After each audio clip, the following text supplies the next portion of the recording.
আসসালামু আলাইকুম রহমতুল্লাহি ওবরকাতুহু।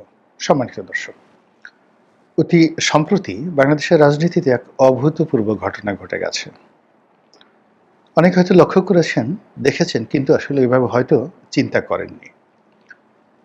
বিএনপির একটি সমাবেশ হয়েছে এবং এটি খুব উচ্চ পর্যায়ের সমাবেশ। বিএনপির ভারপ্রাপ্ত চেয়ারম্যান জনাব তারেক রহমান তিনি তার দলের যে মনোনয়ন প্রত্যাশী যারা রয়েছেন বৃহত্তর বরিশাল বিভাগের এবং তার সংশ্লিষ্ট অন্যান্য এলাকার, তো তাদেরকে নিয়ে বিএনপির যে গুলশানের কার্যালয় রয়েছে, চেয়ারপারসনের কার্যালয়, সেই কার্যালয়ে একটি বৈঠক করেছেন। তো সেই বৈঠককে ঘিরে অনেকগুলো ঘটনা, অনেকগুলো দুর্ঘটনা, অনেকগুলো শৃঙ্খলা, অনেকগুলো বিশৃঙ্খলা, এবং সেই বৈঠককে ঘিরে এমন কিছু ঘটেছে যেটি আগামী রাজনীতিতে বিএনপির অবস্থান, জয় পরাজয়, এটা মোটামুটি নির্ধারিত হয়ে গেছে। বক্তব্যের শুরুটা করি একেবারে শেষ অংশ দিয়ে। অনুষ্ঠানে জনাব তারেক রহমান সাহেব খুব আবেগ ঘন বক্তব্য দিয়েছেন। আমি শুনেছি অন্যের মুখে, তার বক্তব্য আমি নিজে কানে শুনিনি, কিন্তু সেই বক্তব্য নিয়ে যারা উপস্থিত ছিলেন তারা যে প্রতিক্রিয়া দেখিয়েছেন, বিএনপির বেশ কয়েকজন সিনিয়র নেতৃবৃন্দ যারা রয়েছেন, যাদের সঙ্গে আমার কথা হয়েছে, যারা জনাব তারেক রহমান সাহেবের বাবার সঙ্গে রাজনীতি করেছেন এবং অনেক সিনিয়র, যাদের বয়স ৭৫-এর উপরে, তো তাদের সঙ্গে কথাবার্তা বলেছি। তারা সবাই মানে তারেক রহমান সাহেবের বক্তব্যে বাকরুদ্ধ। তারা নিজেরাও আবেগপ্রবণ, তাদেরও অনেকে অশ্রু সজল নেত্রে তাদের নেতা জনাব তারেক রহমান সাহেবের বক্তব্য শুনেছেন। বক্তব্যের সময় তিনি নানা কথা বলেছেন, নেতাকর্মীদেরকে আশ্বস্ত করার চেষ্টা করেছেন, সেগুলি নিয়ে কথা বলবো। তার আগে যেটা বলা প্রয়োজন সেটা হলো, কথা বলতে বলতে তিনি একসময় খুব আবেগপ্রবণ হয়ে গেছেন এবং আবেগপ্রবণ হয়ে তার চোখ অশ্রু সজল হয়ে পড়েছিল। তিনি অশ্রুপাত করেছেন কিনা বা কান্না করেছেন কিনা বলতে পারবো না, তবে তার চোখে পানি দেখে তার যারা ভক্ত অনুরাগী, দলের নেতাকর্মী, সবাই আবেগপ্রবণ হয়েছেন। অনেকে অশ্রু সজল হয়েছেন, অনেকে বাকরুদ্ধ হয়েছেন, অনেকে কেঁদেছেন। এই হলো খবর। এটি বিএনপি রাজনীতিতে অভূতপূর্ব ঘটনা। এর কারণ হলো, বিএনপির ৩ জন ব্যক্তি, প্রাণপুরুষ। প্রথমে যদি শহীদ প্রেসিডেন্ট জিয়াউর রহমানকে আমরা উদাহরণ হিসেবে দেখি, তো তিনি সবসময় একজন হার্ড ম্যান ছিলেন, মানে আয়রন ম্যান ছিলেন। তার হাসি মুখের ছবি বা খুব যাকে বলা হয় হেসে হেসে কথা বলছেন, ফ্ল্যাটারিং করছেন, এরকম কোনো ঘটনা দেখা যায় না। বড় জোর মুচকি হেসেছেন। এটা হলো জনাব জিয়াউর রহমান সাহেবের ক্ষেত্রে, এবং তিনি কখনো কেঁদেছেন, আবেগপ্রবণ হয়েছেন, নিজের দুর্বলতা প্রকাশ করেছেন, অন্য সব রাজনীতিবিদদের মতো এরকম কোনো ঘটনা নেই। তো এরশাদ বা বঙ্গবন্ধু বা অনেকেই এরকম কাজ করেছে, কিন্তু সেটা তিনি করেননি। এই অবস্থাতে তার বিয়োগাত্মক মৃত্যু ঘটেছে। বেগম জিয়া আসলেন। বেগম জিয়া এবং তার পরিবার জিয়াউর রহমানের মৃত্যুকে কেন্দ্র করে কেঁদেছেন, অনেক কেঁদেছেন, সেটা একান্ত ব্যক্তিগত বিষয়। কিন্তু রাজনীতিতে এসে তিনি একবারই কেঁদেছেন, আর কখনো তিনি কাঁদেননি। কখনো রাগ হয়েছেন, কখনো দৃঢ়তা দেখিয়েছেন, কখনো বিরক্তি প্রকাশ করেছেন, কখনো বকা দিয়েছেন। এমনকি পার্লামেন্টে দাঁড়িয়ে তিনি যেভাবে সবাইকে চুপ থাকার কথা বলেছেন, মানে এটা বিরল।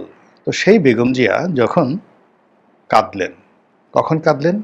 যখন তার বাড়িটি ভেঙে ফেলা হলো এবং সেই বাড়ি থেকে নিঃস্ব হয়ে, রিক্ত হয়ে তিনি যখন ফিরে এলেন, তারপর সাংবাদিকদের মুখোমুখি হয়ে তিনি কেঁদে দিলেন। এই দৃশ্য আমরা কখনো বেগম জিয়ার কাছ থেকে আশাও করিনি, দেখিনি, কিন্তু তিনি সেদিন কেঁদেছেন। এবং তার সেই কান্না বিএনপির সমস্ত নেতাকর্মীদের হৃদয় ভেঙে গিয়েছিল, এবং অনেকে, যাকে বলা হয়, সেই দৃশ্য যতদিন বেঁচে থাকবেন ভুলতে পারবেন না। কিন্তু ব্যাপার হলো যে সেই দিন তার যে কান্না, সেই কান্নার ফলে তার ভিতরে যে আয়রন লেডি বা আপোষহীন নেত্রী, তো এই জিনিসগুলো যে ছিল, এটি ধীরে ধীরে ধীরে ধীরে যাকে বলা হয় বিএনপির নেতাকর্মীদের মধ্যে সংক্রমিত হতে থাকে, তারা সফট হতে থাকে। তারা আপোষহীন নেত্রীর কর্মী হিসেবে আপোষ করার জন্য নিজেদের শরীর এবং মন তারা প্রস্তুত করতে থাকে, এবং ওই যে বেগম জিয়ার যে কান্না, সেই কান্নাটা এখানে চলে আসছে। বেগম জিয়া 1/11 সময় কেঁদেছেন, বিশেষ করে তার মা যখন মারা গেলেন তখন কেঁদেছেন। যখন কোকো মারা গেল তখন তিনি কেঁদেছেন। তারপর যখন বিচার চলছিল এবং কাঠগড়াতে যখন কোকেকে আনা হলো, অসুস্থ কোকেকে আনা হলো, তখন তিনি স্থির থাকতে পারেননি। তিনি কাঠগড়া থেকে এসে কোকোকে স্পর্শ করে কেঁদেছিলেন। এই বিষয়গুলো ছিল মানবিক, এর সঙ্গে কোনো রাজনীতি ছিল না। কিন্তু তার বাড়ি ভাঙার ঘটনার পরে, বিকজ বাড়ির যে ভাঙা, এই বাড়ি ভাঙার বিষয়টি ছিল অ্যাবসলিউটলি একটা কনস্পিরেসি, এবং বেগম জিয়াকে এবং জিয়া পরিবারকে নৈতিকভাবে দুর্বল করে দেওয়া, ভয় দেখানো, মানসিকভাবে ভেঙে ফেলার জন্য শেখ হাসিনার যে কৌশল ছিল, সেই কৌশলে তিনি সফল হয়েছেন এবং বেগম জিয়া কেঁদেছিলেন। ফলে আপনি চিন্তা করুন, যেদিন থেকে বেগম জিয়া কেঁদেছিলেন সেই দিন থেকে বিএনপির নেতাকর্মীদের যে সাহস, শক্তি, এটা কিন্তু জ্যামিতিক হারে কমেছিল। আর বিএনপি দাঁড়াতে পারেনি এবং এখন পর্যন্ত নয়। এবার আসি তারেক রহমান সাহেব সম্পর্কে। তারেক রহমান সাহেবকে অনেক জুলুম করা হয়েছে একাগারের সময়, কিন্তু আমরা কখনো তাকে কাঁদতে দেখিনি, দুর্বল দেখিনি, অস্ত্র সজল দেখিনি। মাঝে মধ্যে তিনি হয়তো হতাশ হয়েছেন, ক্রোধান্বিত হয়েছেন, রাগান্বিত হয়েছেন, তাও খুবই সীমিত আকারে। মানে তার কণ্ঠ উঁচু হয়েছে, তিনি অশ্লীল শব্দ উচ্চারণ করেছেন, বাজে কথা বলেছেন, এমন দৃশ্য আমরা কখনো দেখিনি। তো সেই দিক থেকে দূরদেশে থেকেও তিনি তার রাগ, ক্রোধ, এটিকে হজম করেছেন। সবসময় একটা ক্ষমার দৃষ্টিতে তিনি সব কিছু দেখার চেষ্টা করেছেন, এবং তিনি যে একজন লিবারেল ডেমোক্র্যাট বা ডেমোক্র্যাটিক লিডার, এটা প্রমাণ করার জন্য তিনি চেষ্টা করেছেন। তার ভাষা সংযত করেছেন, ব্যক্তিত্ব সংযত করেছেন, এবং গত একটি বছর ধরে তিনি প্রাণান্ত চেষ্টা করেছেন তার অতীতের যে কর্মকাণ্ড, কথাবার্তা, সেটাকে আরও রাষ্ট্রনায়কোচিত করার জন্য তার যথেষ্ট প্রস্তুতি ছিল। তো সেই মানুষটি যখন নেতাকর্মীদের সাথে কথা বলতে গিয়ে আবেগপ্রবণ হয়ে পড়েছেন এবং কেঁদেছেন বা অশ্রুসজল হয়েছেন, বাকরুদ্ধ হয়েছেন, তার চোখ বাষ্পায়িত হচ্ছে, এবং তার সেই দৃশ্য দেখে নেতাকর্মীরা আবেগপ্রবণ হয়েছেন, এটা এই ফেব্রুয়ারি মাসের যে নির্বাচন, সেই নির্বাচনের পথে একটা বিরাট বাধা হয়ে গেল। এর কারণ হলো যে প্রকৃতি মাঝে মধ্যে এমন কিছু ঘটনা ঘটায়, আমরা সাধারণ মানুষ বুঝতে পারি না, কিন্তু যিনি চেয়ারে বসা থাকেন, নেতা বসা থাকেন, নেতার মনের মধ্যে সবার আগে যে আশঙ্কাটা জমা হয় বা যে সম্ভাবনাটা জমা হয়, সেটা প্রকৃতিগতভাবে নেতা বুঝতে পারে, কর্মীরা বুঝতে পারে না। যখন সকল কর্মীরা বুঝতে পারে যে পরাজয় অনিবার্য, তখন নেতা বুঝতে পারে যে এখানে জয় অনিবার্য, এবং এভাবে নেতা যখন বুঝতে পারে তখনই সেখানে বিজয় হতে পারে দল, রাষ্ট্র, সেনা, মানে সেনাপতি বা কোনো যুদ্ধযাত্রা। আবার দেখা গেল যে সবাই জয়ের ব্যাপারে খুব উৎসাহী, শতভাগ জয়ের ব্যাপারে নিশ্চিত, কিন্তু নেতা বুঝতে পারেন যে এখানে জয় হবে না। তিনি বিষণ্ণ, অশ্রুসিক্ত, এবং বিপুল সম্ভাবনা থাকা সত্ত্বেও যুদ্ধের ময়দানে মারাত্মকভাবে পরাজিত হয়েছে, এরকম অসংখ্য ঘটনা ঘটেছে। নেতা বুঝতে পেরেছিলেন যে এখানে এই ঘটনাই ঘটবে।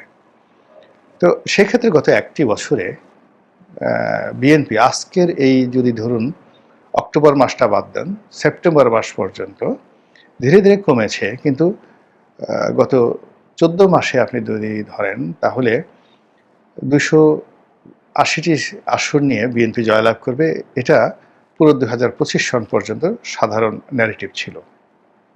2024 সন ধরে 2025 সনে এসে এপ্রিল মে পর্যন্ত এসে এটাকে কেউ কেউ 250, কেউ কেউ 260 বলেছেন যে এতটি আসন নিয়ে তারা জয়লাভ করবে। কিন্তু এখন যে পরিবেশ এবং পরিস্থিতি তৈরি হয়েছে, সেই পরিবেশ পরিস্থিতিতে আদৌ নির্বাচন হবে কিনা, তারেক রহমান সাহেব আসতে পারবেন কিনা, আর নির্বাচন হলে বিএনপি শতভাগ বিজয়ী হবে কিনা, এই পুরো বিষয়গুলো প্রশ্নের মুখোমুখি হয়ে গেছে দল এবং তারেক রহমান সাহেব নিজে। অধিকান্ত উনি দেশের বাইরে আছেন। দলের হাজার হাজার নেতাকর্মীকে বহিষ্কার করা হয়েছে বিভিন্ন কারণে। তার মধ্যে প্রধানতম কারণ হলো চাঁদাবাজি, মাস্তানি, অনিয়ম। এবং স্থানীয় প্রশাসন থেকে শুরু করে সরকারের যারা কর্তা ব্যক্তি রয়েছেন মোটামুটি একটু অনেস্ট, সেনাবাহিনী বলেন, পুলিশ, বিডিআর, আনসার যারা বলেন, বিএনপির চাঁদাবাজ যারা গ্রুপ রয়েছে তাদের ব্যাপারে তাদের যে বিরক্তি এতটা চরম পর্যায়ে পৌঁছে গেছে যে যদি সুযোগ আসে তাহলে সেক্ষেত্রে বিএনপির চাঁদাবাজদেরকে যে বাটাম দেয়া হবে, যে ডলা দেয়া হবে, সে ডলা গত 50 বছরে কাউকে দেওয়া হয়নি, এমনকি রক্ষী বাহিনীও সে ডলা দিতে পারেনি। এরকম একটা পরিবেশ পরিস্থিতি তৈরি হয়ে গেছে, যেটা বিএনপির যারা শীর্ষ নেতৃবৃন্দ রয়েছেন তারা বুঝতে পারছেন।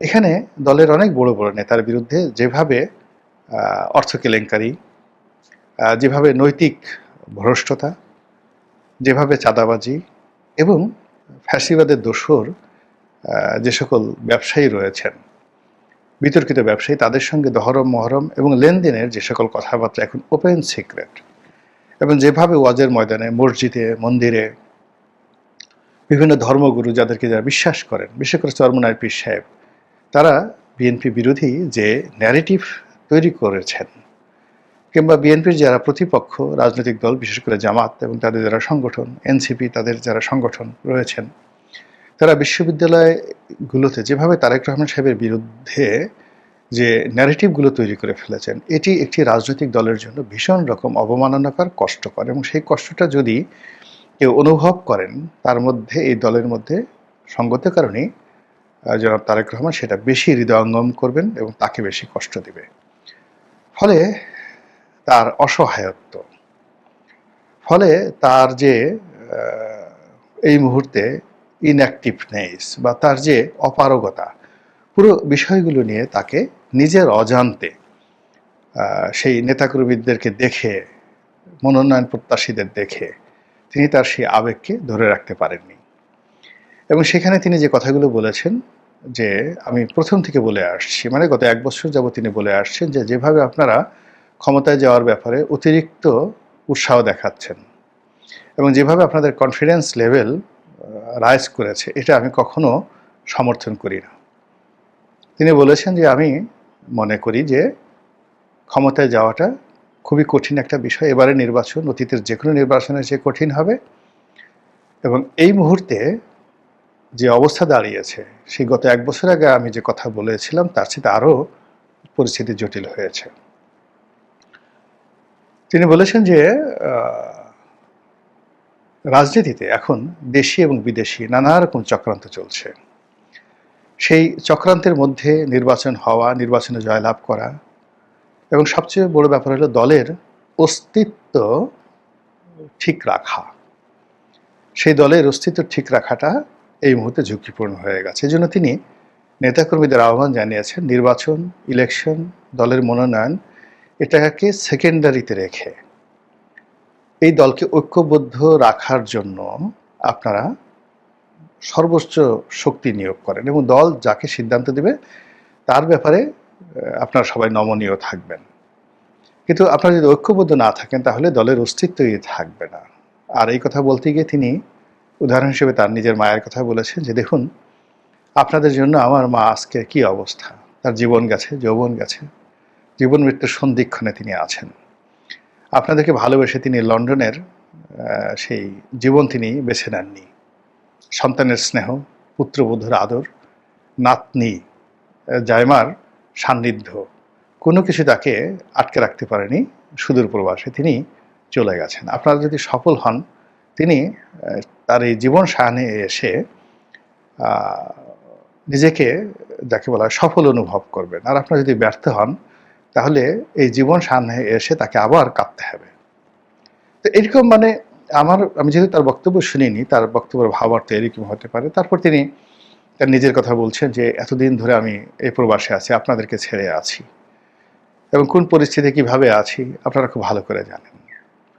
এবং সঙ্গত কারণ এই কথাগুলো বলার সময় নিঃসন্দেহে তার ভাইয়ের কথা তার মনে পড়েছে, কোকোর কথা তার মনে পড়েছে, যাকে তিনি খুব স্নেহ করতেন। তার মনে পড়েছে তার পিতার কথা, এবং সব মিলিয়ে হয়তো তিনি অশ্রুসিক্ত হয়েছেন, এবং এটা তার নেতাকর্মীদেরকে ভীষণভাবে আবেগ আপ্লুত হয়েছে। কিন্তু মূল ব্যাপার হলো যে ঘটনা এখানে, এটা শুনতে ভালো, দেখতে ভালো, কিন্তু রাজনীতির ময়দানে এই যে পরিবেশ এবং পরিস্থিতি যেভাবে সৃষ্টি হলো, এই সৃষ্টি হওয়ার ফলে বিএনপির যারা প্রতিপক্ষ তারা এটাকে অ্যাজ এ অপরচুনিটি হিসেবে গ্রহণ করবে যে বিএনপির নৈতিক মনোবল ভেঙে গেছে, বিএনপি ভয় পাচ্ছে, বিএনপির মধ্যে আশঙ্কা এবং শঙ্কা দেখা দিয়েছে, এবং এই আশঙ্কা এবং শঙ্কা নিয়ে বিএনপি এগোতে পারবে না, কাজেই তারা তাদের আক্রমণ বাড়িয়ে দেবে। দ্বিতীয়ত হলো যে বিশৃঙ্খলা, যে অপরাধ বিএনপির দুর্নীতিবাজদেরকে গ্রাস করেছে, এই যে তারেক রহমান সাহেবের যে বিনম্রতা, এটি তাদেরকে আরো আহ্লাদিত করবে। এর কারণ হলো তারা ধরেই নিয়েছে যে তারা খুব অল্প সময় পেয়েছে, কাজেই যত পাও নগদ নারায়ণ নিয়ে তাড়াতাড়ি কিভাবে পালানো যায়, কিভাবে নিরাপদ থাকা যায়, বা যারা ভবিষ্যতে এবং বর্তমানে যারা ক্ষমতায় আছেন, ভবিষ্যতে যারা আসবেন তাদের সঙ্গে কি করে নেগোসিয়েশন করা যায়। ঠিক আওয়ামী লীগের ধনাঢ্য ব্যক্তিদের মতো দেখেন, আওয়ামী লীগের সব ধনী দুর্নীতিবাজরা নিরাপদে পালিয়েছেন, একজনও ধরা পড়েনি, এবং তাদের সহায় সম্পত্তি ঠিকই এখন লালিত পালিত হচ্ছে। তো সেই দিক থেকে এখন যারা অপকর্ম করছে, অবাক করার ব্যাপার হলো তারা বিএনপির লোক, কিন্তু তারা চাইবে না বিএনপি ক্ষমতায় আসুক, কেন বিএনপি ক্ষমতায় আসলে প্রথম যে অ্যাকশন এই দুর্নীতিবাজদের বিরুদ্ধে বিএনপিকে নিতে হবে, কোনো ওয়ে নেই। কাজেই তারা মনে প্রাণে চাচ্ছে যে বিএনপি ক্ষমতায় না আসুক, তারা মনে প্রাণে চাচ্ছে যে তারেক রহমান সাহেব না আসুক। এর কারণ হলে এখন তিনি দূরের থেকে হয়তো বড়দের একটা টেলিফোন করছেন, দল থেকে বহিষ্কার করছেন, কিন্তু তিনি যদি বাংলাদেশে আসেন তখন তিনি ইচ্ছা করলে তার দলের যারা অবাধ্য নেতাকর্মী, দুর্নীতিবাজ নেতাকর্মী, তারা অনেক বেশি তাদের প্রতি রূঢ় হতে পারবেন। তো কাজেই দলের যারা দুর্নীতিতে আকণ্ঠ নিমজ্জিত হয়ে গেছেন তারা প্রাণান্ত চাইবেন যে জনাব তারেক রহমান সাহেব যেন না আসেন, এবং ইলেকশন যেন না হয়, এবং বিএনপি যেন ক্ষমতায় না আসে। তারা এই যে বর্তমান যে সময়টা যেভাবে যাচ্ছে এভাবেই যাক না, যদি আরও 1 বছর যায়, 5 বছর যায়, 10 বছর যায়, ক্ষতি কি? তাদের তো ক্ষতি নেই, ক্ষতি হতে বিএনপির সাধারণ নেতাকর্মীদের। ফলে কাজেই এই যে বিএনপির যে কান্না, এই কান্না বিএনপিকে আরো বহুদূর পর্যন্ত নিয়ে যাবে ভোগান্তির বোঝা হয়ে। মহান আল্লাহ আমাদের সবাইকে হেদায়েত দান করুন এবং হেফাজত করুন। আসসালামু আলাইকুম ওয়া রাহমাতুল্লাহি ওয়া বারাকাতুহু।